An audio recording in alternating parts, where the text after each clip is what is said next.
my storybook friends. This is Miss Mary coming from the Clarksville-Montgomery County Public Library with another Thursday night bedtime story for you. And this week we're sharing stories with polar bears. And the first book I have is A Flower in the Snow. In an icy kingdom far away lived a little girl called Luna. Her happy smile sparkled like the snow, and Luna loved to dance through the snowflakes or catch them on her tongue, or leave little tiptoe patterns everywhere. Can you see the patterns in the snow that she's done?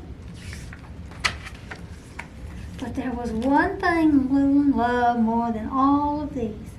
He was big and soft and cuddly, and was Luna's best friend, Bear. Luna and Bear belonged together like peanut butter and jelly, and everything they did together. Skating on the frozen lake, or even catching a cold, rolling on giant snowballs. They're doing a lot together. Luna lived in an igloo, and Bear lived in a snow cave in her little garden, where one bright day something most unusual popped up. It was a flower, a dancing yellow flower. How pretty it is, thought Bear. Then carefully he picked it for someone special. Who do you think that special someone is? That's a pretty little yellow flower. Just look at his face, smiled Luna. My little sunshine flower. I've never seen anything so beautiful. I'll treasure it forever. But all too soon her flower wilted, and as the last petal fell, so Luna's sparkly smile disappeared, and there was nothing would bring it back. Bear's trying. He's doing tricks and making faces. Eventually, Bear knew what he had to do to bring back Luna's smile. So away he sailed to find another sunshine flower. The next day, Luna searched everywhere for Bear. Then at last she found a note. Gone to find a sunshine flower, Bear.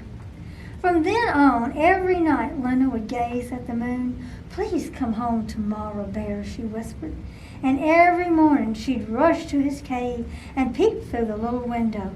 Bear, she called, but he was never there. Far, far away, Bear searched for his special gift for Luna. Along dusty, wind-swept tracks, on through deep, dark jungles, down soft, grassy hillsides, and across hot, sandy deserts. But though he hunted high and low, he couldn't find a sunshine flower. Then, one crisp and twinkling night, a snowflake kissed his nose. How good it felt, so cold and white. It was time to go home to Luna. So Bear set sail once again, and tall waves tossed his boat. Through the days and nights he held on tight, until at last he landed on the icy shores of home. Oh, look at him. He's just kind of falling on there. Bear was sad that he had no gift for Luna, but seeing her again was all that mattered. But Luna wasn't dancing through the snowflakes or making tiptoe patterns in the snow like she used to. Bear began to worry, and then he saw her. Oh, she's sitting on a hill. Do you think she's hoping for Bear to come back home? Bear, cried Luna, you came home. But I didn't bring your gift, Bear answered sadly. Oh, Bear, smiled Luna, you are my gift. As long as you are here with me, I'm happy. Then, taking his big soft paw, Bear, come with me, she said. There's something very special I have to show you. When the last petal fell from the sunshine flower, some little seeds were left. So I planted one, smiled Luna, and watered it every day. And look what grew another sunshine flower. Then from her pocket she took Bear's note and carefully unwrapped it. "I've been saving these seeds to plant with you," she said. So Luna and Bear planted the seeds and cared for them each day. And before long, what do you think happened? A sunshine meadow danced in the snow. Now hiding among the flowers are butterflies and bees and snails and spotted ladybugs. They're all in between all the flowers. Aren't they pretty?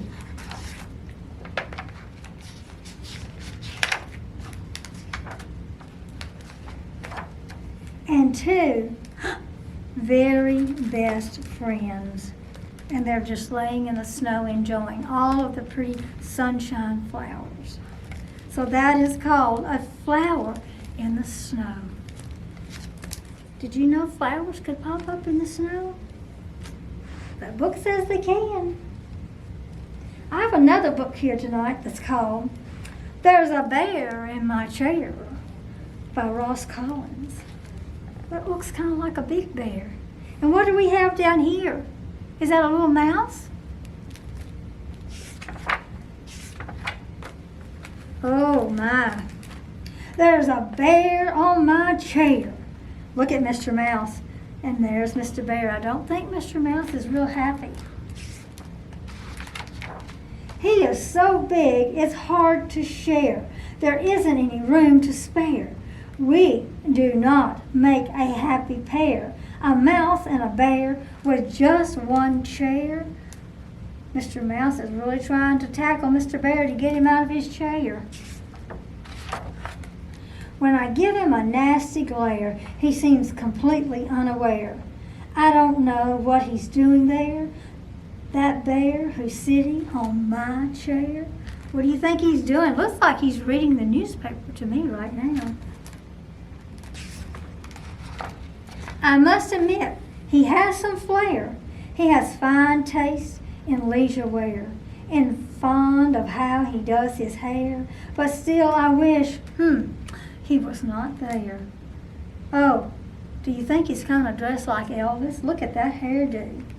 Wow, and the shirt. I'll try to tempt him with a pear to lure him from my favorite chair. But he just goes on sitting there. Why won't he go back to his lyre? Maybe I'll give him a scare. I'll jump out in my underwear. Oh, but no, of course, he does not care. That stinky bear sat on my chair. He wasn't scared, was he? I understand that bears are rare. I know they need the utmost care. I know all that. I am aware. But still, I cannot stand this bear. Mr. Bear's put on a shirt, and on the back of it, it's written, endangered. So what is Mr. Mouse doing? He's way down here just kind of sulking. I think Mr. Bear's just hanging out thinking what he can do to Mr. Mouse next. That's it. I'm done. I do declare this bear has led me to despair. It is not fair. It is not fair. I'm going now. I don't know where. Uh-oh. Mr. Mouse is headed out. He's gone, but look, Mr. Bear has come out of the chair. Do you think Mr. Bear is looking for the mouse? He's looking around, it looks like. Oh, here he goes through the snow. Whose house do you think that could be up at the top? Wonder if that's Mr. Bear's house. Let's see. Hey, there's a mouse in my house. Look at Mr. Mouse. He's all in Mr. Bear's bed, all comfy. And so there's a bear in my chair. But Mr. Mouse wound up in his bed. So that is our bear book for tonight. Those are fun books. Can you take a big deep breath for me and let it out? And let's raise our little arms up and stretch high. Do you feel a stretch? Do you feel a yawn? Are you getting sleepy? Now bring them down. Because now it's time for Miss Mary and her library to say good night to all of our Storytime friends. Good night, friends. See you next week.